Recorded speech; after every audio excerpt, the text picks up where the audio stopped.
सब से कहिला केतना तो घर भइल सुना जल के सभे राख हो गइल लसियो न चिन्हाला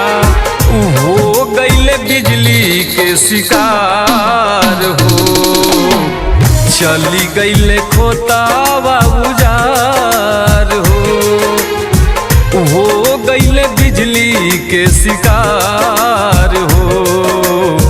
चली गइल खोतावा उजार हो।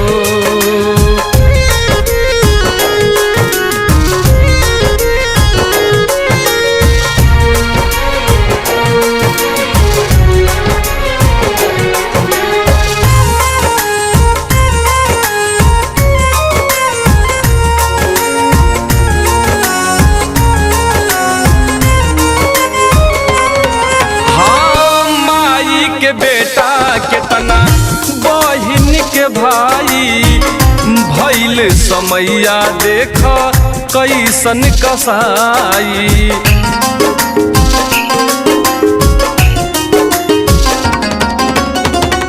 माई के बेटा केतना बहिन के भाई भइल समैया देख कैसन कसाई कैसन भइल हालत हो छूटल परा न जाते जाते हो घर परिवार के अखिया से अब हो खाता बरसात हो गइल बिजली के शिकार हो चली गइल खोतावा उजार हो गइल बिजली के शिकार हो चली गइल खोतावा उजार हो।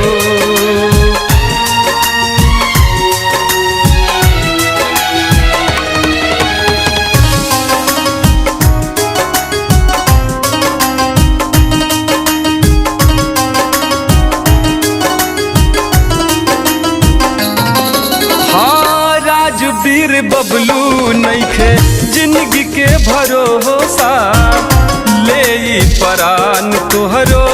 मिलते ही मौका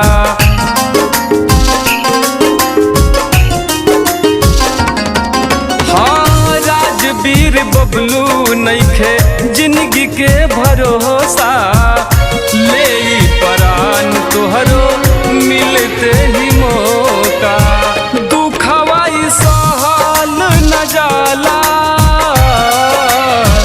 चारों ओरे भइल बहाला छा गइल अंधेरा ऐसन देख के हालात हो गइल बिजली के शिकार हो चली गइल खोतावा उजार हो गइल बिजली के शिकार हो चली गइल खोतावा